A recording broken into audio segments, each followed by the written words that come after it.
अस्सलाम वालेकुम नाज़रीन, मैं हूं मंसूर अली खान। प्रोग्राम में आपको खुशामदीद कहेंगे। नाज़रीन, आज की रात पंजाब के 3 दरियाओं के हवाले से बहुत ज़्यादा सेंसिटिव है। ये बताया जा रहा है कि दरियाए चनाब, रावी और सतलुज के अंदर जो है वो तुग़यानी देखी जा रही है। आज दिन भर मीडिया ने इससे रिपोर्ट भी किया और इस वक्त मुख्तलिफ शहरों के हवाले से हाई अलर्ट जारी किया गया है।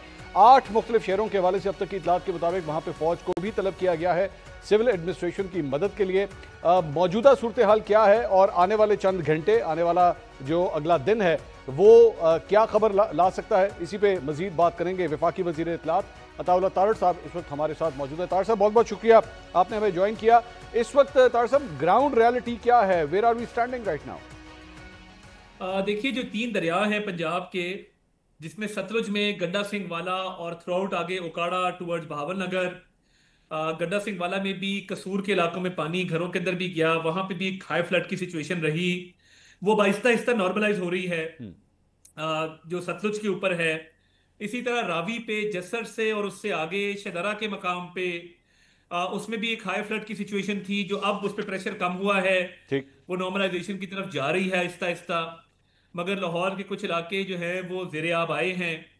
और इसमें एक मंसूर साहब इम्पोर्टेंट बात यह है कि जो आबी गुजरगाहें हैं या दरिया का बेड है या दरिया के किनारे हैं, उधर जो तामीरात की जाती हैं और फसलें खड़ी की जाती हैं, उस पर भी इन्फोर्समेंट की ज़रूरत है और आगाही की ज़रूरत है, क्योंकि सबसे पहले वो एरिया जो है वो इफेक्ट होता है। तो ये एक बात मैं चाहता था कि as a public service message मैं ज़रूर दूं।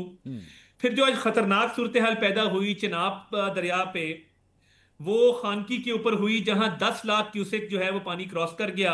ठीक। और वजीराबाद का एरिया, सियालकोट वजीराबाद रोड, खानकी के इर्द गिर्द के जो गांव हैं वो जेरे आब आए। और खानकी से आगे कादराबाद का जो एरिया है वो बहुत एक हाई लेवल फ्लड की सिचुएशन रही। और मकामी इंतजामिया ने ये फैसला किया कि वहां पे एक ब्रीच किया जाए, ठीक। और ब्रीच करके पानी को वहां से प्रेशर कम करने के लिए उसको चैनल आउट किया जाए। तो वो आज उन्होंने ब्रीच भी किया। तो जो कादराबाद के इर्द गिर्द के इलाके हैं उनमें बहुत ज़्यादा जो है वो पानी जमा हो गया। तो इसी तरह अब ये पानी कादराबाद से आगे त्रिमू पहुंचेगा 24 से 36 घंटों में। तो उसको भी मॉनिटर किया जा रहा है कि त्रिमू पे कोई ऐसी सिचुएशन पैदा ना हो।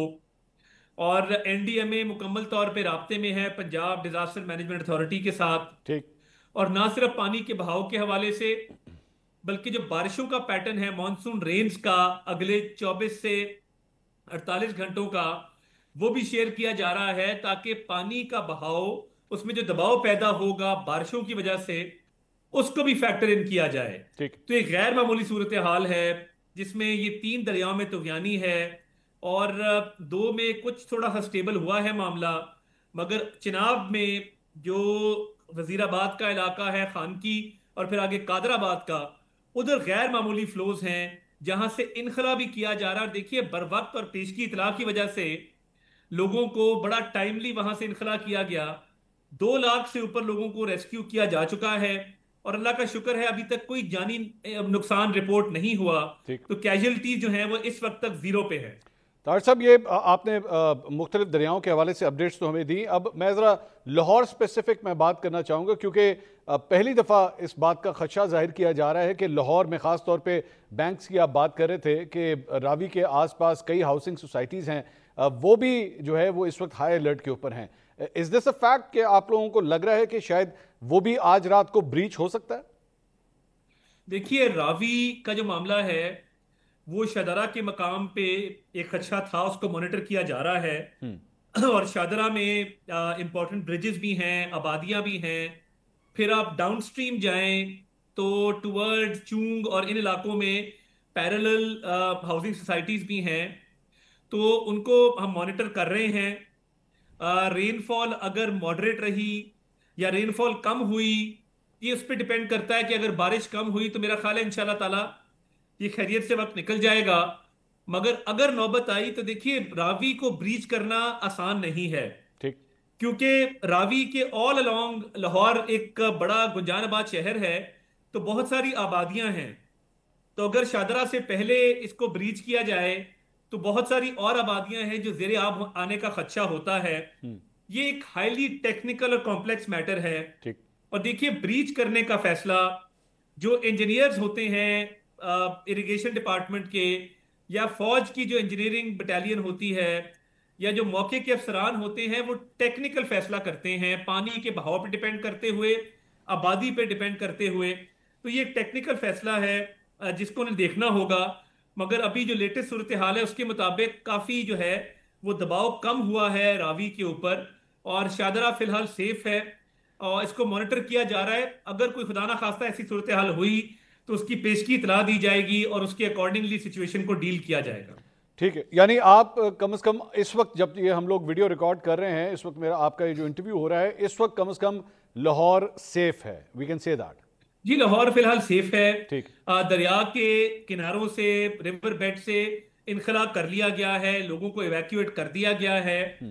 तो कोई इस तरह का खतरा नहीं है कि खुदा ना खास्ता को बहुत मैसिव स्केल पे लाहौर शहर को खतरा हो। तो फिलहाल जो अभी की सिचुएशन है उसमें जो है इवन शदरा का इलाका, कुछ कुछ घरों में पानी गया, बैंक से बाहर भी पानी आया, मगर अभी तक अल्हम्दुलिल्लाह वो दबाव कम हो रहा है, तो सिचुएशन जो है वो काफी कंट्रोल में है। तार साहब, मूविंग फॉरवर्ड, जाहिर बात है ये रेला जो तीनों दरियाओं से है, ये जाके दरिया सिंध को जब लगेगा तो ऑब्वियसली ये डायरेक्शन इसकी जो है वो टुवर्ड्स सिंध होगी।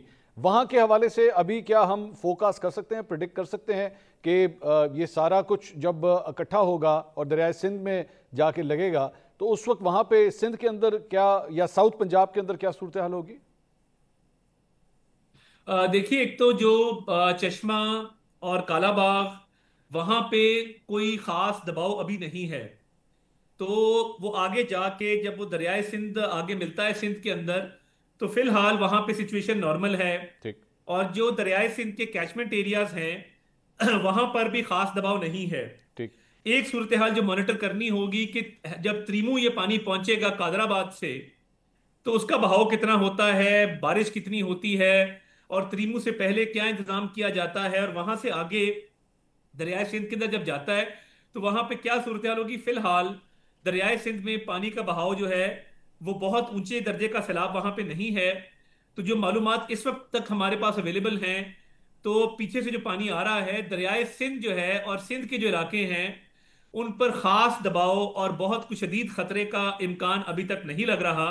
ठीक। मगर हम सिचुएशन को मॉनिटर कर रहे हैं। बारिशों पे बहुत कुछ डिपेंड करेगा, मगर हमारे पास रिएक्शन टाइम है कि अगर ये खुदा ना खास्ता ऐसी सिचुएशन डेवलप होती है तो हुकूमत सिंध के साथ मुकम्मल राब्ता है, और प्राइम मिनिस्टर के तमाम इजलासों में चीफ सेक्रेटरी सिंध शरीक रहे हैं, और एनडीएमए का भी सिंध गवर्नमेंट के साथ मुकम्मल राब्ता है। तो उनको पेशगी इतला दी जाएगी, मगर अभी तक दरियाए सिंध की सिचुएशन वो नॉर्मल है। तार साहब, जारी बात है ये सारा पानी जो है वो भारत की जानिब से इस तरफ पाकिस्तान की तरफ भेजा जा रहा है। अगर आज इंडस वाटर ट्रीटी एक्टिव होती तो क्या सूरत हाल मुख्तलिफ होती या यही हालात होने थे? देखिए, मैं ये समझता हूं कि ओवरऑल जो गैर मामूली बारिशें हुई हैं, जिसपे जम्मू पे प्रेशर डेवलप हुआ, जम्मू से पानी छोड़ा गया। तो देखिए, जब हमारा तरबेला फुल होता है या मंगला फुल होता है तो हम स्पिलवेज खोलते हैं और पानी को जो है वो पानी का बहाव मुख्तलिफ इलाकों की तरफ जो है वो जाता है। ठीक। तो मैं समझता हूँ ये गैर मामूली बारिशों और पानी के बहाव में इजाफे के तहत ये सारी चीजें हुई।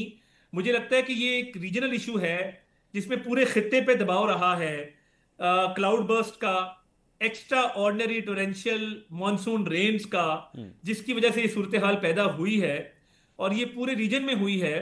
तो मैं समझता हूँ कि ये ऑब्वियसली एक हमें भी अपनी तैयारी करनी है, डैम्स बनाने हैं, स्मॉल डैम्स डेवलप करने हैं, जिसपे वजीर आजम का भी बड़ा फोकस है, और सूबों की भी इसमें भरपूर ताउन जो है उनकी यकीन दहानी मौजूद है। एक इजलास में सीएम केपी भी मौजूद थे, उन्होंने भी यकीन दहानी कराई कि वो अपने वसाइल बरूए कार लाएंगे इस मकसद के लिए। तो एक नेशनल रिस्पॉन्स के तहत हमें डैम्स भी बनाने हैं, बट जो पानी का बहाव है, जो एक्स्ट्रा ऑर्डिनरी बारिश हुई है, उससे ऑब्वियसली वहां से पानी छोड़ा गया है, इससे तो कोई इनकार नहीं है। मगर मैं ये समझता हूं कि ये एक क्लाउड बर्स्ट, बारिशें, पानी का बहाव बढ़ना, ये पूरे इलाके में हुआ है, पूरे रीजन में हुआ है। और तार साहब, इस वक्त पाकिस्तान के पास क्या ऐसी टेक्नोलॉजीज मौजूद हैं कि हम लोग वेदर पैटर्न्स को जो है वो आइंदा आने वाले चंद हफ्तों या महीनों के लिए प्रिडिक्ट कर पाते हैं, या वो जिसे कहते हैं अंधेरे में तीर चल रहा है इस वक्त? नहीं, मैं बल्कि आपको दावत दूंगा कि आप एनडीएमए का national emergency operation centre visit करें, ठीक। जहां से मैंने आज प्रेस कॉन्फ्रेंस की और चेयरमैन एनडीएमए और डीजी आईएसपीआर भी मौजूद थे। State of the art technology है और अगले चंद हफ्तों की प्रिडिक्शन भी आती है, सूबों से भी शेयर होती है, वीडियो लिंक के जरिए वो कम्युनिकेट भी होती है। तो हमारे पास latest technology, state of the art technology मौजूद है। ठीक। इसीलिए कल जब आपने देखा कि मैं मैसेजेस करता रहा, वजीर आजम की हिदायत पे मीडिया को भी वेल इन्फॉर्म्ड रखा और बर वक्त इतलाएं हमने दी। वजीर आजम ने भी हिदायत की कि इंडिया में बर वक्त जो है वो तमाम इतला सूबों तक पहुंचाए। तो मैं समझता हूँ कि इनखला मुमकिन हुआ और कोई जानी नुकसान अल्हम्दुलिल्लाह नहीं हुआ। तो लेटेस्ट टेक्नोलॉजी है, state of the art systems हैं और आप जरूर विजिट करें तो हमें खुशी होगी। वो एनईओसी जो सेंटर बना है वो बिल गेट्स ने भी विजिट किया था अपने विजिट के दौरान। ठीक। तो वो एक क्लाइमेट चेंज के हवाले से, प्रिडिक्शन के हवाले से, फोरकास्ट के हवाले से एक बहुत मॉडर्न सेंटर है और सिस्टम है। तो साहब, आपकी मौजूदगी का फायदा उठाते हुए एक दो जरा सियासी सवालात भी आपसे करना चाहूँगा। पिछले 24 घंटे में जहाँ पे सैलाब को तो आप टैकल कर रहे हैं, एक सियासी सैलाब भी आया है कल अडियाला जेल से, जिसमें कहा गया कि पाकिस्तान तहरीक-ए-इंसाफ कायमा कमेटियों से इस्तीफे दे दे और उसके बाद इस्तीफों की बरसात जो है वो कल रात से शुरू हुई है। कायमा कमेटियों से पाकिस्तान तहरीक-ए-इंसाफ इस्तीफा दे रही है। जुनैद अकबर साहब ने भी आज पब्लिक अकाउंट्स कमेटी की चेयरमैनशिप से उन्होंने इस्तीफा दे दिया। हुकूमत के लिए बड़ी परेशानी का सबब बन रहा है ये। देखिए, मैं ये समझता हूं कि कायमा कमेटियों से इस्तीफा नहीं देना चाहिए और बड़ी कई दफ़ा कारामद उनकी हिकमत अमली होती है। हमारी कई दफ़ा इस्लाह भी करते हैं, हमें बहुत अच्छी कई दफ़ा सजेशंस भी आती हैं। तो कायमा कमेटी एक ऐसा फोरम है कि जिसमें मैं समझता हूँ कि इनकी भरपूर शिरकत होती है ऑपोजिशन की, और ऑपोजिशन और गवर्नमेंट मिल के मामलात को चलाते हैं। तो मैं समझता हूँ गैर सियासी फैसला है और मैं इंफॉर्मेशन की स्टैंडिंग कमेटी सेनेट की अली जफर साहब के पास है। मैं उनकी इज्जत तकरीब में हमेशा इजलास में जाता हूँ और वो हमेशा बड़ा फेयरली कंडक्ट करते हैं प्रोसीडिंग्स को। ठीक। जो वो हुक्म देते हैं हम उसको बजा भी लाते हैं, उस पर अमल दरामद भी करते हैं। तो एक बड़ा मिलजुल के सिस्टम चलता है।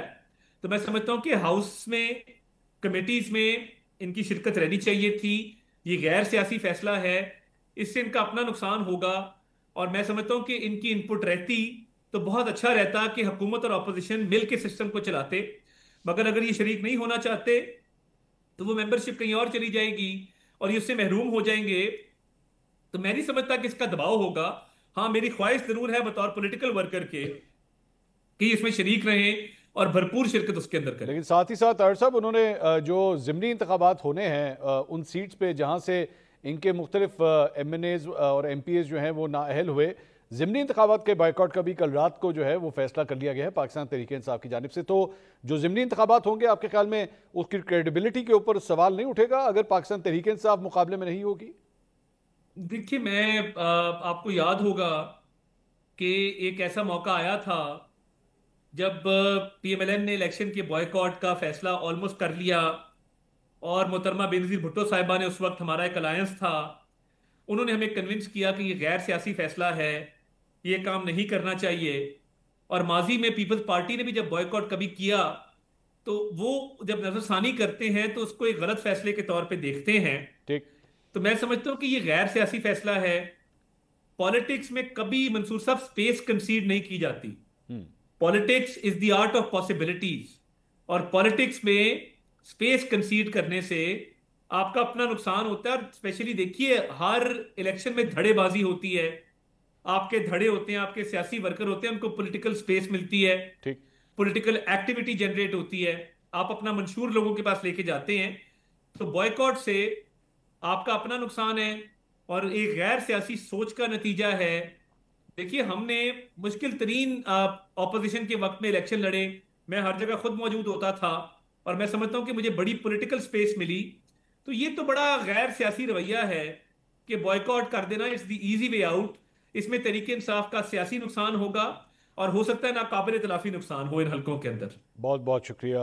वफाकी वज़ीर इत्तलात अताउल्लाह तारड़ साहब नाज़रीन हमारे साथ मौजूद थे। सैलाबी सूरत हाल फ़िलहाल उन्होंने कहा कि लाहौर के हवाले से कम अज़ कम लाहौर जो है वो महफूज है, ऐसा कुछ एक्सपेक्ट नहीं किया जा रहा कि खुदा न खास्ता कोई नुकसान होगा। लेकिन इस वक्त तमाम तर अथॉरिटीज़ जो हैं वो हाई अलर्ट है। सियासत के मैदान के हवाले से आखिर में मैंने चंद सवाल किए, इस पर कुछ मज़ीद गुफ्तगू करेंगे एक छोटे से ब्रेक के बाद। हमारे साथ रहिए। नाज़रीन welcome back after the break से पहले अताउल्लाह तारड़ साहब मेरे साथ मौजूद थे और आखिर में चंद सियासत के हवाले से मैंने सवाल किए। पाकिस्तान तहरीक इंसाफ की जानिब से बाइकआउट करने का फैसला, जो कायमा कमेटियां हैं उनसे इस्तीफ़ों की बारिश जो है वहाँ पे शुरू हो चुकी है और साथ ही साथ अब ये फैसला भी उनकी जानिब से किया गया है कि ज़िमनी इंतखाबात जो होने जा रहे हैं पाकिस्तान तहरीक इंसाफ उसमें भी शिरकत अब नहीं करेगी। पाकिस्तान की सियासत के ऊपर इसके क्या असरात हो सकते हैं जब इतनी बड़ी सियासी जमात मुकाबले में ना हो या कमेटियों के अंदर शामिल ना हो, उसके क्या असरात हो सकते हैं, इस पर मजीद बात करेंगे।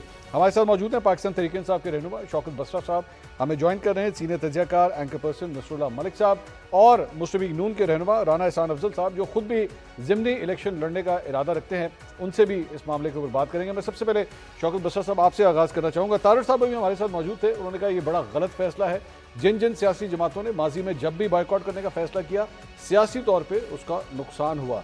तो अब आपकी जानिब से पहले ज़िमनी इंतखाब के बारे में बात कर रहे थे, फिर कायमा कमेटी के तरफ जाएंगे।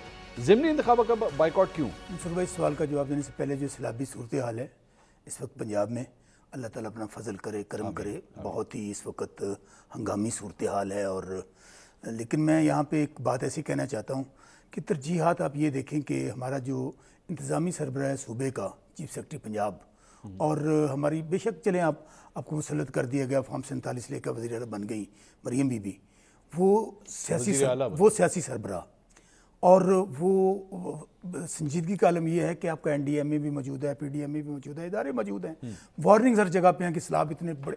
और आज से एक दिन पहले हांगकांग में शॉपिंग जोर्स की वीडियो वायरल हो रही थी और सबसे बढ़कर जब आ चुकी, आप अंदाज़ा कीजिए कि वो इंफॉर्मेशन मिनिस्टर उसको भी जाते हुए साथ लेगी जिनका काम इसके ऊपर इंफॉर्मेशन देना था पूरे पंजाब को। आप उस्मा बुखारी का अगर आज आप क्लिप निकाल लेना, आप उसको अंदाज़ा हो जाएगा आपको। मैं ये नहीं कि मैं यकीन माने, आज मेरा सर शर्म से झुक गया कि आपने लोगों को बताना था कि ये इस लेवल पे सैलाब आ रहा है, आपने ये मेजरमेंट इख्तियार करनी है, ये सूरत हाल है।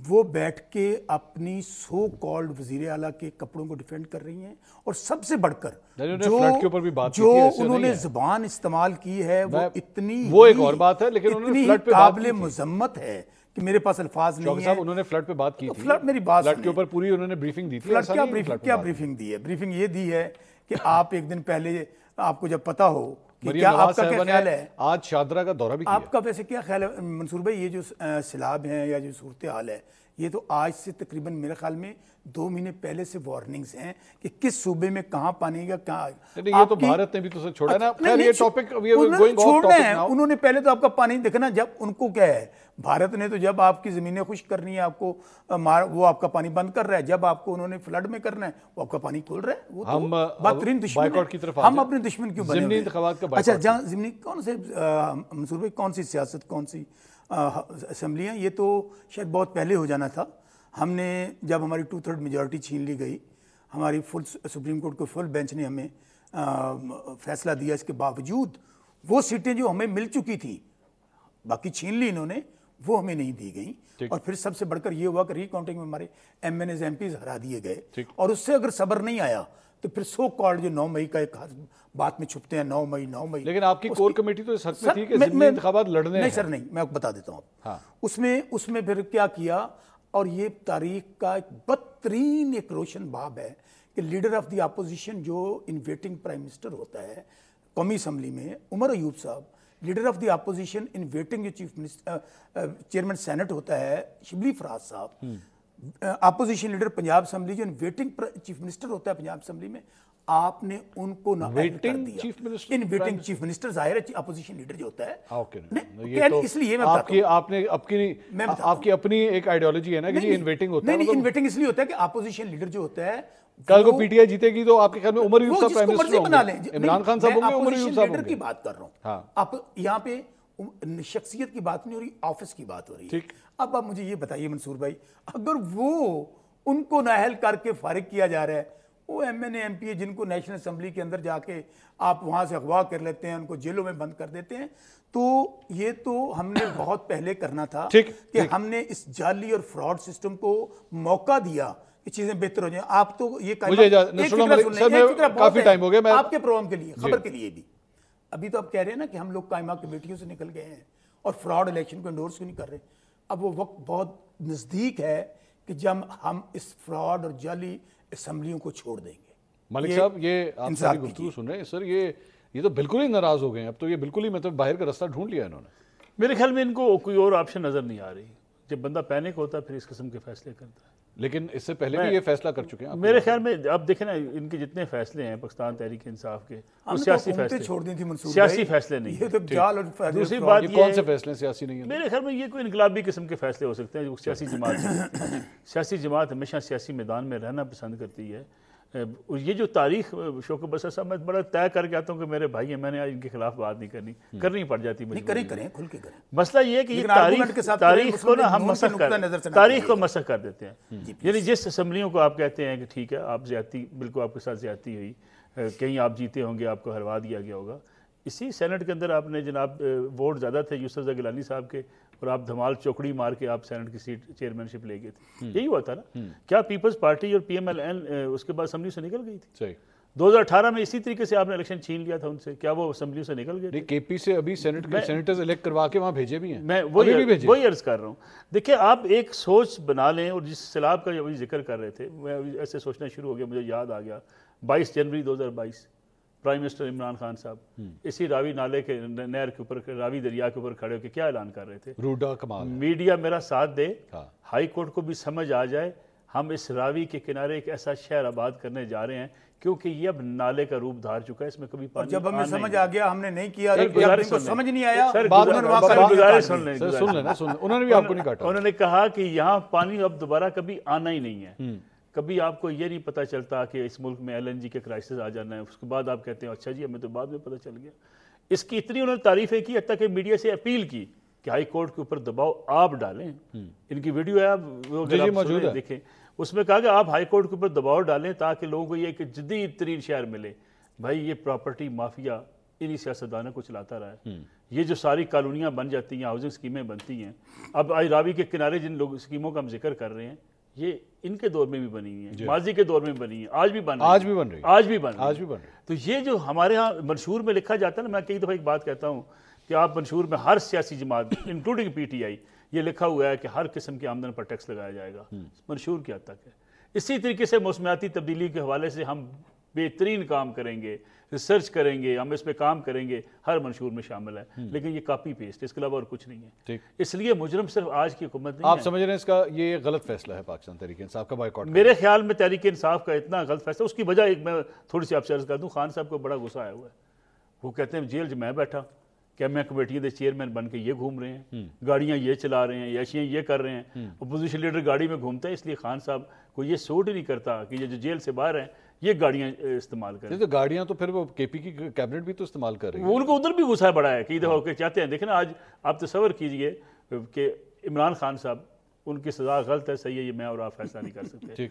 एक कैदी के तौर पर वो ये ख्वाहिश रखते हैं कि सूबे की सारी जमात है, उनकी काबीना जो है, उनका वज़ीर-ए-आला मेरे पास आए और मैं सूबे के निज़ाम जो है वो सारा उनको समझाऊं। ट्वीट करना पड़ गया इसके ऊपर। आप मुझे बताइए, वो आके मिले मुझसे। इसका मतलब ये कि आप इस मुल्क के आइन और कानून का ऐसे मजाक उड़ाएं? नहीं, इसका ये भी मतलब है कि आपस में वज़ीर-ए-आला का और इमरान खान का कम्युनिकेशन ही टूट चुका है कि उसको ट्वीट्स के जरिए बताना पड़ रहा है कि जनाब तशरीफ लाएं और वाया आए सुप्रीम कोर्ट से, वहां से इजाजत लें और आके मुझसे पहले बजट भी आपने मेरी मर्जी के बगैर मंजूर करवा लिया और आप ये भी कर लिया। राणा साहब, ये जो ज़िमनी इंतखाबात हैं, आप खुद भी इलेक्शन लड़ने का इरादा रखते हैं फैसलाबाद से, तो पाकिस्तान तहरीक इंसाफ का घोड़ा अगर मैदान कैंडिडेट अगर मैदान में नहीं होगा तो इस रेस का फायदा क्या होगा आपके ख्याल में? वन साइडेड रेस होगी, इसकी क्रेडिबिलिटी के ऊपर सवाल नहीं उठेंगे? बिस्मिल्लाह रहमान रहीम। देखिए, अगर कोई अपने पैरों पे कुल्हाड़ी मारने का रिकॉर्ड टाइम करना चाहता है सियासी तौर पे, तो वो क्रेडिट तो आप इनसे नहीं छीन सकते। देखिए, हम तो चाहते हैं कि मैदान जो है उसमें मुकाबला हो और मे द बेस्ट मैन विन, लेकिन अगर ये मैदान खाली खोलते हैं तो इससे जो मामला आगे बढ़ने वो रुकेंगे नहीं। अगर ये मिसाल के तौर पे असेंबली से इस्तीफा देते हैं या कायमा कमेटी से इस्तीफा देते हैं, तो वहां भी जो है वो स्पेस फिल हो जाएगी। जितनी स्पेस ये छोड़ेंगे उतनी जल्दी वो स्पेस फिल हो जाएगी। बात ये है कि ये अपने जो बयानिए के हैं ये कैदी बने हुए हैं, ये पूरी ऑपोजिशन इनकी ये तहम्मुल से ये मामला नहीं तय कर रहे।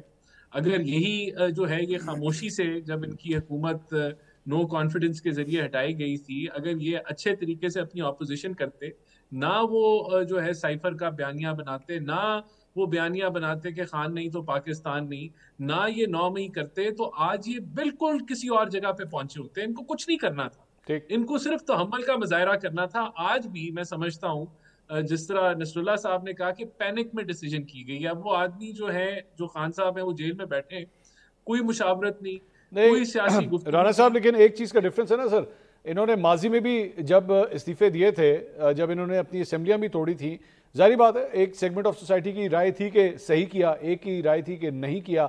उसका उस वक्त भी ये कहा गया कि इसका नुकसान होगा, नुकसान होगा, लेकिन अल्टीमेटली ये समझते हैं कि 8 फरवरी का उसके बाद जो इलेक्शन हुआ, उसी फैसले की बुनियाद के ऊपर इमरान खान साहब को या पीटीआई को सपोर्ट मिली।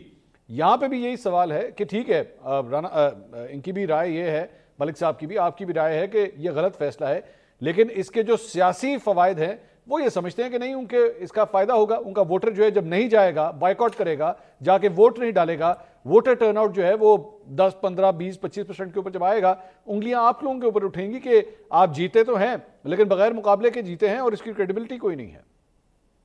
नहीं, देखिए ना, अब क्रेडिबिलिटी कौन तय करेगा? क्या आपके साथ दुनिया की जो ताकतें हैं वो आपके साथ नहीं चल रही? क्या चाइना, रशिया, अमेरिका, आपका जीसीसी, पूरा जीसीसी, सेंट्रल एशिया, क्या इस मुल्क के साथ ताबन नहीं बढ़ा रहा? ठीक। क्या आपके साथ मल्टीलैटरल जो है वो आपके साथ नहीं चल रहे? तो कौन कौन जो है वो, कौन सी क्रेडिबिलिटी का ये बात, क्या क्रेडिबिलिटी उसकी थी जब ये कहते थे कि साइफर जो है ये अमेरिकन साजिश है? क्या ठीक। वो क्रेडिबिलिटी थी? ठीक। तो ये क्रेडिबिलिटी तो इनका ये डेफिनेशन है ना, ये डिफाइन करते रहे, ये अपनी दुनिया में अपने बबल में रहना चाहते हैं। हकीकत तो ये है कि आज पीएमएलएन की हुकूमत है, और जो जो भी इनका मौकफ है, ये यही मौकफ हमारा था कि 2018 के अंदर इनको लाया गया, बिठाया गया, लेकिन हमने फिर भी सिस्टम को चलने दिया, और हमने जो है वो तहम्मुल का मुजाहरा किया और नो कॉन्फिडेंस के जरिए इनको निकाला। सिस्टम को जो है वो हमने, तो ये वो अभी उस भी वक्त कोशिश ये की, राणा देखिए साहब, कोशिश क्या है कि उस वक्त आज वो जो आपका नहीं, मौकफ मैं था, वो जो आपका मौकफ था इनके बारे में कि इनको लाया गया, वो दुरुस्त था? नहीं, देखिए बिल्कुल दुरुस्त था, वो लेकिन मैं दुरुस्त था। आपको ये जो और अब जो पॉइंट इनका मैं मौकफ आपको, है ये गलत है या दुरुस्त है? देखें, हम तो समझते हैं बिल्कुल ठीक तरीके से आए। अच्छा, अगर ये ठीक। साबित करना चाहते हैं तो अदालतों ने डिसाइड करना है ना, बाकी तो मौकफ की जंग है, ये बयानियों की जंग अदालतों, है, बयानियों की जंग राणा साहब, है।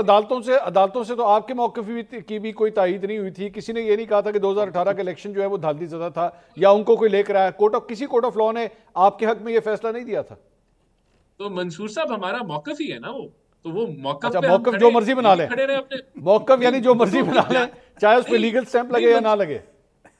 मंसूर साहब, तस्दीक तो मोहर तो तभी लगती है ना जब अदालत लगाए। हाँ। जब अभी अदालत ने मोहर इनके ऊपर लगाई हुई है कि ये 9 मई के मुजरिम है, अदालत ने मोहर लगाई हुई है कि खान साहब करप्ट है। ठीक। जब अदालत, अगर मिसाल के तौर पे हाई कोर्ट से ये फैसले तब्दील होते हैं तब वो अलहदा बहस होगी ठीक, उस पर, लेकिन ठीक। आज के दिन में ये दिस इज हकीकत। देखें, इनका प्रॉब्लम ये है कि आज भी ये इस कोशिश में लगे हुए हैं कि ये निजाम को कोलैप्स कर दे। वो कोई नहीं होने वाला। ओके, जिस तरह ये पहले कोशिश में लगे हुए थे, जी जी, ठीक है, वो बस निजाम चलेगा, मुल्क आगे बढ़ेगा, ओके। इंशाल्लाह कुछ नहीं होगा। बसर साहब, छोड़ना चाहते हैं। बसर साहब, ये जो अभी थोड़ी देर पहले मलिक साहब ने बात की, जो कायमा कमेटियों से इस्तीफे देने की बात है, इससे क्या होगा? ज्यादा से ज्यादा यही है ना कि आपकी मराद चली जाएंगी, बस यही है। नहीं, कायमा इससे हुकूमत की जात के ऊपर क्या फर्क? अच्छा, मैं इस सवाल का जवाब देने से पहले इन्होंने 2 बातें कही थी कि वो रूडा बन रहा था, खान साहब मौके पे गए थे। तो मलिक साहब, जब हमें ये पता चला कि वाकई ये निज़ाम और ये सिस्टम अच्छा नहीं है और हाई कोर्ट ने में स्टे नहीं दिया, तो हमने तो अलीम खान को, एक मिनट ज़रा मलिक साहब, एक मिनट, हमने तो अलीम खान को वो प्रॉपर्टियां नहीं दी थी, वो ज़मीनें अलॉट नहीं की थी। जो आज मुझे बताइए कौन जवाबदेह है कि उस वही, वैसे तो रावी ने अपना कब्जा वापस ले लेना कोड़ू, कि वो वहाँ पे सोसाइटियाँ काट दी गई, ये किसने अलॉट की हैं? ये क्या इमरान खान ने अलॉट की हैं? ये आपकी जाने इश्तिहार उसके लिए रिकॉर्ड करवाए हुए हैं, करवाए ना। उसके बाद हमने, मैं फिर कहता हूँ, आप लोग, अच्छा आप कह रहे हो बाद में आपको एहसास हुआ ये गलत हुआ है? ना, नहीं हुआ। आप कह रहे हैं बाद में एहसास हुआ ये गलत है? नहीं हुआ। ऐसे नहीं, जो ऐसे हमें जो खान साहब को रिपोर्ट मिली, मैं खुल के बता देता हूँ कि यहाँ पे वारदात पड़ने वाली है। कुछ लोग जमीनें खरीद चुके हैं, जिनमें मैं अभी नाम लेकर कह रहा हूँ, कि बाद में सीएम साहबा ने, मरियम साहबा ने अब वो वारदात मुकम्मल की, जिनको हमने नई जमीनें लॉट की थी, वहां लॉट की गई। आज देख लीजिए वहां पर बोर्ड लगे हुए हैं। तो बेसिकली जो गलती आप लोग कर रहे थे, तशहीद कर रहे थे, उसका एहसास हुआ और हमने रेक्टिफाई किया, हमने इजाजत नहीं दी। आप मुझे सिर्फ एक बात बताइए कि कोई एक मुल्क का वजीर आजम मुझे बता दीजिए जो एक सोसाइटी को रूडा या उसके हवाले से वो जो रावी अर्बन प्रोजेक्ट था उसके हवाले से जाके वीडियो पैगामात रिकॉर्ड करवा दे और मुल्क के वज़ीर आज़म को पता ही नहीं है कि ये गलत हो रहा है। मंसूर भाई, हमारे सबसे बड़े शहर पाकिस्तान में कराची और लाहौर हैं।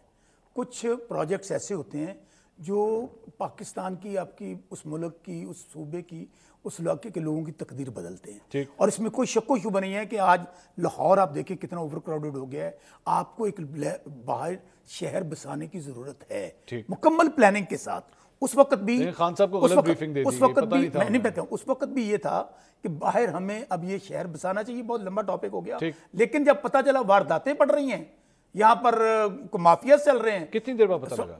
फौरी पता चल गया। अच्छा, फौरी। हमने अलॉटमेंट वीडियो रिकॉर्ड कराने के बाद पता लगा? अलॉटमेंट नहीं की। समझ, मेरी बात समझ लें, नहीं, एक फिक्रा समझ लें। वीडियो रिकॉर्ड हुआ है या नहीं हुआ है, या बाद में हुआ है या पहले हुआ है। अच्छा, 80 वो वारदात मुकम्मल नहीं होने दी जिन्हें लोगों ने माफिया ने अलॉटमेंट पर शुरू ही वारदात का हिस्सा से नहीं, जब नॉलेज में आई गैर मुल्की कंपनियां हायर की। इन्होंने बाकायदा, जिनकी वकालत कर रहे हैं मलिक साहब, बाकायदा मरियम बीबी ने उन माफिया को, अब वो कायमा कमेटी वाले सवाल पे अब आ जाए। दूसरी बात, उन्होंने एक और कहा था कि 2018, इनका भी रेटरिक ये है, हम तो 12 कह चुके हैं कि 2018-2024 का क्यों नहीं जुडिशियल कमीशन बना? नहीं, मैं पूछ रहा हूं, आप कायमा कमेटियों से इस्तीफा देकर आप मुझे फिर कह रहे हैं कि ये पहला स्टेप है इस फ्रॉड और जाली निजाम से। दूसरा स्टेप क्या होगा? दूसरा स्टेप हमारा इन असेंबलियों को खुदाफिज कहना होगा। तमाम असेंबली को केपीबी पहले मैं बता देता हूं, पंजाब और नेशनल असेंबली पहला स्टेप होगा। पंजाब देन हमारा स्टेप होगा वहां पे जाकर क्यों वहां हमारी गवर्नमेंट है ना, अभी मौजूद है ना, वहां गवर्नमेंट मौजूद। दूसरी बात, मैं आपको एक और बात बताऊं, आप मुझे बताइए, कह रहे थे कि इलेक्शन लड़ेंगे हम 10-15, ये इतनी जबरदस्त पार्टियां हैं कि दोनों पार्टियां इत्तेहाद कर चुकी हैं, मुस्लिम लीग और पीपल्स पार्टी, कि हम लोग मिलकर पंजाब में इलेक्शन लड़ेंगे। ठीक, राना एहसान साहब का लीडर कौन है? मियां नवाज शरीफ। हाँ, उनके नाम पे ये सियासत करते हैं, वोट मांगते हैं, इलेक्शन लड़ते हैं, हुकूमतें बनी हुई हैं। अगर नवाज शरीफ डॉक्टर यास्मीन राशिद को हार गए तो पल्ले की है। तो आपकी मुझे गुजारिश है, आपकी राय में ना, मेरी राय नहीं ना, मेरी राय नहीं। ये वो राणा साहब भी थोड़ी देर पहले कह रहे थे कि आपको एक लीगल स्टैंप बात चाहिए। तो सुन लें। ये वो राय है जो पाकिस्तान का बच्चा और दुनिया का बच्चा जानता है, जो पाकिस्तान का हर सहाफी जानता है, मेरे ऐसे ऐसे दोस्त जानते हैं जिन्होंने ये बयान दिए हुए हैं कि हमारे पास हर चीज मौजूद है कि किस तरह सुबह 4 बजे रिटर्निंग अफसर बेचारा उसको उड़ाया गया, नया रिटर्निंग अफसर लगाया गया। वो मियां साहब, वो अगर बेचारा इलेक्शन नहीं जीत सकता तो ये किस बात की मुझे है? इसलिए अब ये जो निजाम है, ये जो असेंबलियां हैं, हमारे लिए बिल्कुल नाकारा है। तो फिर हमाद हसन साहब वाला भी छोड़ दें। वो मैं बता देता हूं, वो क्यों लड़ रहे हैं? प्रिंसिपल अभी तय क्या हुआ है? हाँ, कायमा कमेटियों से निकलना। अच्छा, बाय इलेक्शन जहां पर हमारे लोगों को फॉल्स फ्लैग ऑपरेशंस में, झूठे मुकदमात में उड़ाया गया। तो सर आप तो जाने वाले जा रहे ना, बच्चे साहब नहीं लड़ रहे, ये लड़ रहे। अच्छा, तो लाहौर में हमारे सिवाय उसकी वो नेचुरल डेथ हुई है, मियां अजहर साहब अल्लाह पाक उनको गरीब की कहमत करे, वो हमें जबरदस्ती जालसाजी से 26वीं तरमीम वाली कैंगरो कोर्ट से अड़वाया नहीं गया, अदालतों से। ये किनको अड़वाया जा रहा है? तो सर आप तो कह रहे हैं जाली असेंबली है ना, आप फिर इस रास्ते से क्यों जा रहे हैं? वो भी छोड़ दें। छोड़, फैसले बहुत आने वाले हैं। अच्छा, बिल्कुल, तो क्या फैसले आने वाले? इसलिए ये राणा साहब को मैं कहूंगा कि जो बच्चे बाहर इनके रह गए ना, को नून लीग के या कहीं कहीं से बंदे लाने हैं, देना तो फॉर्म 45-47 इलेक्शन तो है नहीं। ठीक, इलेक्शन कहां से लड़ना है? ठीक, मलिक साहब ये जो भी राय का इजहार कर रहे हैं, ये कह रहे हैं कि ये पहली स्टेज है, फिर दूसरी आएगी, फिर तीसरी आएगी, तो सर इससे तो बहरान बढ़ना नहीं शुरू हो जाएगा? मेरा नहीं ख्याल, ये अपने पांव पे कुल्हाड़ी मारेंगे, इसके अलावा कुछ नहीं मारी ऐसी हुकूमत। तो अच्छा देखिए, अब बैठ के पहले कुल्हाड़ी मारी है, देखिए ऐसी अग्गी भी मारी है। मुझे बताएं, आप चौधरी परवेज भाई साहब की सारी ऑडियो रिकॉर्डिंग मौजूद है ना जी, कि मैंने किने मरवाता, मैं उन्हें समझाता रहा काम ना करो। देखिए मसला ये है कि एक पॉलिटिकल निज़ाम से ये बाहर निकलेंगे, बिल्कुल राणा साहब ने सही बात की, ये स्पेस छोड़ते चले। पॉलिटिकल निज़ाम, ये देखिए पॉलिटिकल निज़ाम है, उसी में आप भाईजान, आपने राजा नासिर अब्बास साहब को लाना चाहते हैं ना, उसी में आप महमूद खान अचकज़ई साहब के तरले मार रहे हैं ना, जिनके मजाक उड़ाते थे ऐसे करके कि ना ये दुपट्टा ऐसे करता है, पूरे खानदान को सियासत मिलेगी, उनके तरले क्यों मार रहे हैं? पॉलिटिकल निज़ाम की वजह से। बाकी रही बात, देखिए जो अभी बस्ता साहब फरमा रहे थे कि जी इत्तेहाद कर लिया, आपने किससे इत्तेहाद किया? एमक्यूएम के साथ।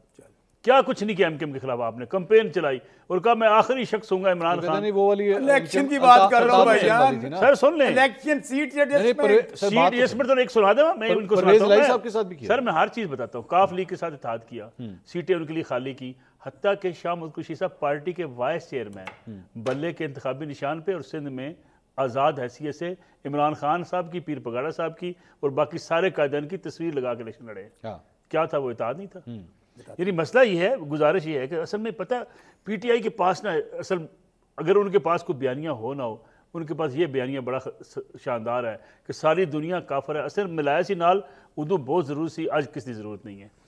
तहरीक इंसाफ के लिए जब तक ये सियासी फैसलों पे नहीं आएगी, ये इनकी मुश्किलात कम नहीं हो सकती। और ये इनकी गलतफहमी है कि ये आप समझते हैं कि हम पॉपुलर हैं। ये जो आपने लफ्ज़ इस्तेमाल किया सियासी फैसले, सियासी फैसले का मतलब है अपने पॉइंट ऑफ व्यू से पीछे हट जाए? नहीं, सियासी फैसले ये होते हैं कि सियासी जमातें एहतजाज पुरअमन एहतजाज करती हैं। सियासी जमातें ये ऐलान करके एहतजाज नहीं करती कि इस्लामाबाद आएंगे और पूरा इस्लामाबाद जैम करके रख देंगे। ठीक, ये ऐलान नहीं करती कि आप बंदूक भी इस बार लेकर आएंगे, असला भी लेकर आएंगे, लाशें जो है वहाँ आप गिराएंगे और हमारी जनाजे पढ़ दिए जाएँ। जिस दिन पाकिस्तान तहरीक इंसाफ इस काम से निकली, उसमें थोड़ा सा कसूर हमारे मीडिया का भी है। आपको याद होगा आज तक किसी प्राइम मिनिस्टर कैंडिडेट लेवल ने कभी थाने में जाके बंदे नहीं छुड़वाए।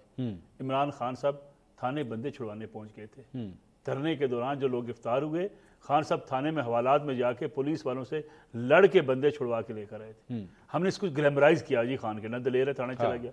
आप कानून तोड़ें, आप कानून के खिलाफ बगावत करें और आप सियासी जमात बने वो हमारे, लेकिन आपको ये भी एक्सेप्ट करना पड़ेगा ना, हमारे कल्चर में एक ये भी पॉइंट है कि देखो जी कारकुनों के साथ कितना मुखलिस है, खुद गया है छुड़वाने के लिए। अच्छा, इसी तरीके से फिर जनाब वो एडिशनल सेशन जज को भी धमकियां लगाने पे आ जाए, फिर आपको माफी भी जाके मांगनी पड़ जाए। ये सियासी रवैये नहीं है। जो भी राणा साहब ने बात की, यकीन करें मैं इस बात से कहता हूँ, आज मुस्लिम लीग नून की हुकूमत ना होती, ना पीपल्स पार्टी की हुकूमत होती, अगर इमरान खान अदम एतमाद की तैयारी कामयाब होने के बाद इस मुल्क में बतौर अपोजिशन लीडर उस पार्लियामेंट में बैठे होते, 3 माह हुकूमत चलती, इमरान खान दोबारा प्राइम मिनिस्टर बन जाते। वो किस तरह? इमरान खान साहब 2-3-1 वोटों के साथ हुकूमत की तब्दीली हुई थी और एक अच्छा अपोजिशन लीडर हुकूमत को चलने लगा। तरीके अदम एतमाद पे गौर से सवाल सुनिएगा, तरीके अदम एतमाद में जिन्हें इमरान खान बुरा लगता था वो 3 महीने के बाद अच्छा लगना शुरू हो जाता। बहुत से लोगों ने कहा कि इमरान खान साहब जो हैं वो हमारे पास आए नहीं हैं। मैं MKM जब खान साहब वहाँ तशरीफ लेके, मैं वहाँ खुद कराची में मौजूद था, खान साहब ने कराची में जाने की तब कोशिश की जब हर तरह से चंडी होगी। आप पॉलिटिकल किरदार अदा नहीं कर रहे थे, आप किसी के ऊपर डिपेंडेंट थे। जब आप डिपेंडेंसी खत्म करके पॉलिटिकल किरदार अदा करते हैं, चौधरी साहब के पास बाद में गए ना जी, ये जाम कमाल के पास बाद में गए, जब लोगों के पास जाना शुरू हुए, कुछ लोगों ने कहा आपने लेट कर दिया, देर कर दी। ये पार्टियां बदल जाती हैं, प्रेशर भी खत्म होते हैं। आपने 2 दिन से बंदूक उठाई है, बंदूक आप रखने को तैयार नहीं। राणा साहब इस सारी राणा साहब मेरी एक रिक्वेस्ट है मंसूर भाई आपसे भी। नवाज शरीफ इनका लीडर है, इमरान खान अपने ड्राइवर को टिकट देगा या आपके कैमरे के पीछे बंदा खड़ा है उसको टिकट देंगे, फेयर एंड फ्री इलेक्शन करवा दें, वो इलेक्शन जीत गया ना, हम इस निजाम का हिस्सा बन जाएंगे। छोड़ दें बात। कह रहे हैं कि हमारा कैमरामैन, आपके कैमरामैन ये नवाज शरीफ को हरा देगा। इमरान खान जिसको नामजद करे तो इसमें जुमला एक फिक्र मुकम्मल करना सर। आप उस बेचारे के पास इलेक्शन लड़ने के पैसे भी नहीं होंगे सर। अच्छा, मैं कहता हूं पैसे लेने की जरूरत ही नहीं है, पैसों से इलेक्शन जीते गए थे तो नवाज शरीफ सारा इलेक्शन हम गिनना नहीं वैसे कितने लोग इलेक्टेबल्स बात मुकम्मल करें। बेटा आप लड़ोगे इलेक्शन, लड़ना सिर्फ इमरान खान नामजद कर दे। दूसरी बात वो आप बाबा करशी वाला देखा ना, जिसने वीडियो बनाई थी बारिश में सब दिमाग गई, खान उसको टिकट दे दे, वो नवाज शरीफ की नहीं। एक सवाल पूछ ले वैसे, इनसे जाते जाते एक सवाल पूछ ले, जरा पूरी लिस्ट फराहम कर दें कि इस पॉपुलैरिटी के बावजूद भी भच्चर को टिकट देना पड़ता है। किसको देना पड़ता है? इस भच्चर को टिकट देना पड़ता है। इस पॉपुलैरिटी के बावजूद भी आपको शामुल कृषि को टिकट देना पड़ता है, जैन कृषि को टिकट देना पड़ता है। इस पॉपुलैरिटी के बावजूद एक वाकया सुनाओ सर। मैं राणा साहब के पास टाइम ज्यादा टाइम नहीं है मेरे पास, लोगों को ना शौकत साहब मेरे पास टाइम नहीं है। राणा साहब ये आप देख रहे हैं, ये शौकत साहब ने ये क्या चैलेंज है मेरा, चैलेंज कि जी आप अपने कैमरामैन को जो है वो टिकट दे दें, वो भी नवाज शरीफ साहब को हरा देंगे। चैलेंज है मेरा, राणा साहब कबूल करें, फिर दे देना टिकट की ज़मीनी इलेक्शन से भाग की नवाज शरीफ को और फेयर एंड फ्री इलेक्शन करवा दें। हो सकता है तो फिर कर ले। अच्छा, वो राणा साहब उन्होंने मेरे एक कैमरामैन को कहा था, वो बाकी कह रहे सानू दे दियो। ये कोई भी हरा देगा, मेरा कहने का मकसद ये है। मैं आपको बताता हूं अभी होने क्या जा रहा है। ये दावे करते रहे, अपनी ख्वाहिशात का इजहार, अपने दिल का बुग़्ज़ ये जो निकाल रहे हैं और जो जज्बाती ये तकरीरें कर रहे हैं, करते रहे। होने क्या वाला है कि ये इलेक्शन नहीं लड़ने वाले और PMLN इंशाल्लाह ताला ज़िमनी इलेक्शन क्लीन स्वीप करेगी। अब अगर आप अपने कोई किसके खिलाफ ख्वाब में लड़ेंगे? रहना चाहते हैं एक मिनट सर, या लेकिन नहीं, लड़ेंगे सुनिए ना, किसके सुन ले। बात अगर बात अपने आप अगर ख्वाबों में रहना चाहते हैं तो आप रहते रहे, कौन रोकेगा यार। अगर आपने पैरों पे कुल्हाड़ी मारनी है आप मार लें, ये पहले भी आप कर चुके हैं। फिर पहले भी आपकी पूरी जमात कहती रही कि हमसे गलत फैसला हुआ है, ये हमें कभी नहीं करना चाहिए था। ठीक। आज आप फिर से वही दोहराने जा रहे हैं यार। आपको हम तो नहीं रोकेंगे, आप करना चाहते हैं कर लें। तजवीज है कि कोई देखे, जो सियासी फैसलों की बात हो रही थी ना, सियासत में सबसे पहले आप एक दूसरे को मानते हैं कि वो भी बंदा है। ये नहीं होता कि मैं फरिश्ता हूं बाकी सब गुनाहगार हैं, सब काफिर हैं। ये सियासत, ये जो नैरेटिव आपका है, आप उसके कैदी हैं। इस वजह से आप यहाँ पहुंचे हुए हैं कि आप समझते हैं, और आप जब हमारे साथ बैठेंगे तो आपके पास फिर कोई बयानिया ही नहीं। ठीक। तो इस बयानिए पे, जहां आपने मदीना के अंदर भी जो है वो चोर चोर के नारे लगवाए थे, पूरी कौम में बदतमीजी फैलाई, तो आज आप उसी की भुगत रहे हैं। वही सियासत, वही नारे, वही बयानिया आपको यहाँ लाके बहुत शुक्रिया राना एहसान आप इस अफजल साहब, दुनिया में शौकत रहना- बसरत साहब, नसरुल्लाह मलिक साहब। नाज़रीन, प्रोग्राम से अब तक के लिए इतना ही। जाते जाते आपसे दरख्वास्त, एक दफ़ा फिर दुआ कीजिए कि आज की रात और अगला दिन जो है वो पंजाब के हवाले से ख़ास तौर पे सैलाब की वजह से काफ़ी सेंसिटिव है। दुआ कीजिए कि सब खैर खैरियत रहे और कोई बड़ा नुकसान जो है वो पंजाब के और पाकिस्तान के अवाम को फेस ना करना पड़े। कल आपसे दोबारा मुलाकात होगी। अल्लाह हाफ़िज़।